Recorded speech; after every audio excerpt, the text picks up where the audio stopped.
বাইরে কিন্তু ভালোই ঠান্ডা পড়েছে। বেশ ওই হাড় কাঁপানি ঠান্ডাটা না পড়লেও ঠান্ডা কিন্তু পড়েছে।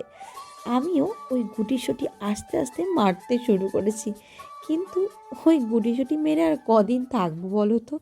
এই শীতের মধ্যে শীতটা যদি উপভোগই না করি, তাহলে কি ওই শীতের মজাটা নেওয়া হবে? এই বলে মনকে সান্ত্বনা দিয়ে বাইরে গেলাম এক কাপ গরম গরম চা খেতে। এক কাপ গরম গরম চায় চুমুক দিতে না দিতেই দেখলাম একটা নতুন কি যেন স্টল বসেছে ওই চায়ের দোকানের পাশেই।